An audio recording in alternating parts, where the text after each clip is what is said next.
ഗുരവേ നമഃ. ധ്യാനിക്കാൻ ശ്രമിക്കുന്നു, എന്നാൽ ധ്യാനമെന്ന അവസ്ഥ അനുഭവിച്ചറിയാൻ സാധിക്കുന്നില്ല. ഇതെന്തുകൊണ്ടാണ് സംഭവിക്കുന്നത്? ഒരിടത്ത് സ്വസ്ഥമായിരുന്ന് കണ്ണുകളടച്ച് ധ്യാനിക്കാൻ ശ്രമിക്കുന്നു. ഏതുതരം ധ്യാനരീതിയുമായിക്കൊള്ളട്ടെ, എന്നാൽ ബോധമനസ്സിൽ ചിന്തകളുടെ പ്രവാഹം നിലയ്ക്കുന്നില്ല. ഏതാനും മിനിറ്റുകൾക്ക് ശേഷം ആ പരിശ്രമത്തിൽ നിന്നും പിൻവാങ്ങുന്നു. ധ്യാനം എനിക്ക് പറഞ്ഞിട്ടുള്ളതല്ല എന്ന തെറ്റിദ്ധാരണയോടുകൂടി. എന്നാൽ നമ്മൾ അറിയേണ്ടത് ഇതാണ്: ആദ്യഘട്ടം ധ്യാനമല്ല എന്നത്. സംപൂജ്യ ഗുരുജി ബോധിസത്വൻ മാധവാചാര്യൻ പഠിപ്പിക്കുന്നത്, നമ്മൾ 5 ഘട്ടങ്ങളിലൂടെ കടന്നുപോയതിന് ശേഷമാണ് ധ്യാനം എന്ന അവസ്ഥ അനുഭവിച്ച് അറിയുക. എത്ര കഠിനമായി പരിശ്രമിച്ചാലും ഈ 5 ഘട്ടങ്ങൾ കടക്കാതെ ധ്യാനം സാധ്യമല്ല. ഈ പരിശ്രമത്തിൽ നമുക്ക് എങ്ങനെ വിജയിക്കാം? ചിന്തകളെ കുറച്ചു കൊണ്ടുവന്ന് ഇല്ലാതാക്കി ശരിയായ ധ്യാന അവസ്ഥയിൽ എങ്ങനെ എത്തിച്ചേരാം? അതിനുവേണ്ടിയുള്ള ശാസ്ത്രീയമായ പാതയാണ് ഈ പോഡ്കാസ്റ്റിലൂടെ അവതരിപ്പിക്കുന്നത്. ഇത് സംപൂജ്യ ഗുരുജി ബോധിസത്വൻ മാധവാചാര്യൻ സത്യാന്വേഷികളെ ശരിയായ മാർഗത്തിൽ നയിക്കാൻ വേണ്ടി നൽകിയിട്ടുള്ള മഹത്തായ ജ്ഞാനമാണ്. ഈ പോഡ്കാസ്റ്റ് അവസാനം വരെ ശ്രവിക്കുക. കൂടുതൽ അറിവുകൾക്ക് ചാനൽ സബ്സ്ക്രൈബ് ചെയ്യുക.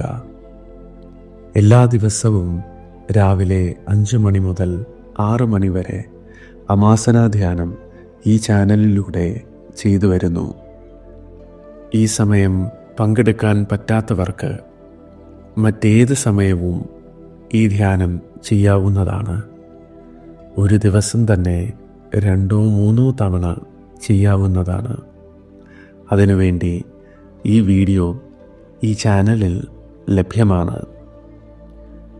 അമാസനാധ്യാനത്തിൽ ആദ്യഘട്ടമായ ശ്വാസ മന സംയോജ്യ ധ്യാനത്തിന് ശേഷം അടുത്ത ഘട്ടമായ ശരീരത്തിൻ്റെ സംവേദനകളെ നിരീക്ഷിച്ചുകൊണ്ട് ധ്യാനിക്കുന്ന രീതി മറ്റൊരു വീഡിയോയിലൂടെ ഉടൻ തന്നെ ഏവർക്കും ലഭ്യമാക്കുന്നതാണ്. ഇനി നമുക്ക് ഈ 5 ഘട്ടങ്ങൾ എന്തൊക്കെയാണ് എന്ന് നോക്കാം. ഒന്നാമത്തേത് വിശ്രാന്തി അഥവാ റിലാക്സേഷനാണ്. ഇത് ഏതൊരു വ്യക്തിയിലും അടിസ്ഥാനപരമായി സംഭവിക്കേണ്ട ഒന്നാണ്. മനസ്സും ശരീരവും ആദ്യം ശാന്തമാകണം. പേശികൾ അയഞ്ഞു വരേണ്ടതുണ്ട്. ശ്വാസോച്ഛ്വാസത്തിൻ്റെ വേഗത കുറഞ്ഞു വരേണ്ടതുണ്ട്. നാഡീവ്യവസ്ഥ സമതയിൽ എത്തേണ്ടതുണ്ട്. മിക്ക സാധകരും പരാജയപ്പെടുന്നത് ഇവിടെയാണ്. സമ്മർദ്ദം കുറയ്ക്കാനാണ് ധ്യാനം ചെയ്യുന്നതെങ്കിലും സമ്മർദ്ദത്തോടെയാണ് ധ്യാനിക്കാൻ ശ്രമിക്കുന്നത്. ഈ പ്രശ്നത്തിനുള്ള പരിഹാരം എന്താണ് എന്നറിയാൻ ഈ പോഡ്കാസ്റ്റ് അവസാനം വരെ ശ്രവിക്കുക. രണ്ടാമത്തെ ഘട്ടം എന്നത് അവബോധം അല്ലെങ്കിൽ അവയർനെസ് ആണ്. ശരിയായ അവബോധം എന്നത് ഈ നിമിഷത്തിൽ ജീവിക്കാൻ സാധിക്കുക എന്നതാണ്. ഗുരുജി പഠിപ്പിക്കുന്നത് ധ്യാനത്തിലൂടെ നമ്മൾ നേടിയെടുക്കേണ്ടതും ഇതാണ്. അമാസനാധ്യാനത്തിൻ്റെ ആദ്യഘട്ടമായ ശ്വാസമന സംയോജ്യ ധ്യാനം ചെയ്യുമ്പോഴും ഈ നിമിഷം സംഭവിക്കുന്ന സ്വാഭാവിക ശ്വാസോച്ഛ്വാസത്തെ നാസാദ്വാരങ്ങളുടെ അറ്റത്ത് മനസ്സിനെ നിർത്തിക്കൊണ്ട് ഒരു സാക്ഷിയെപ്പോലെ നിരീക്ഷിക്കുകയാണ് ചെയ്യുന്നത്. എന്നാൽ മനസ്സ് ഭൂതകാലത്തെക്കുറിച്ചോ ഭാവിയെക്കുറിച്ചോ ഉള്ള ചിന്തകളിലേക്ക് പോയിക്കൊണ്ടേയിരിക്കും. ഈ പ്രശ്നത്തിൻ്റെയും പരിഹാരമാർഗം ഒന്നു മാത്രമേ ഉള്ളൂ.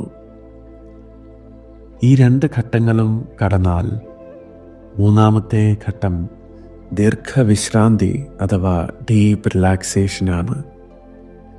നിശ്ചലമായ സ്ഥിതിയിൽ ചിന്തകളുടെ തിരമാലകളില്ലാതെ മനസ്സ് ശാന്തമാകുകയും ശ്വാസോച്ഛ്വാസം സ്വാഭാവികമായി തന്നെ ദീർഘമാവുകയും ചെയ്യുന്നു.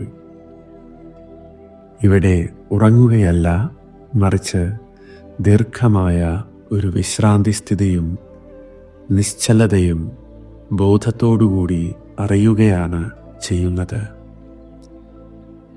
ഇവിടെ നിന്ന് 4ാമത്തെ ഘട്ടമായ ഏകാഗ്രതയിലേക്ക് എത്തിച്ചേരുന്നു.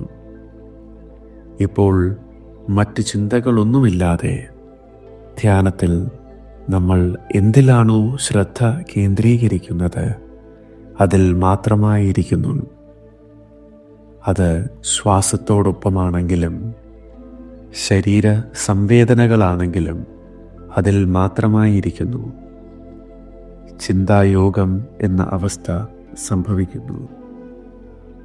ഈ 4 ഘട്ടങ്ങൾക്ക് ശേഷമാണ് നമ്മൾ ധ്യാനം എന്ന അവസ്ഥയിൽ എത്തിച്ചേരുന്നത്.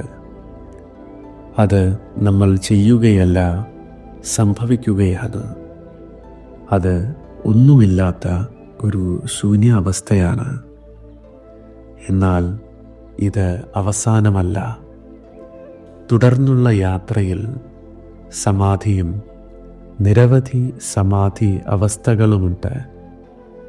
ജന്മസംസ്കാരങ്ങളുടെ ശുദ്ധീകരണവും ആത്മീയ ഉണർവും ജ്ഞാന ഉണർവും സംഭവിക്കുന്നത് സമാധിയിലൂടെയാണ്. സമാധിയെക്കുറിച്ച് മറ്റൊരു വീഡിയോയിൽ ചർച്ച ചെയ്യാം.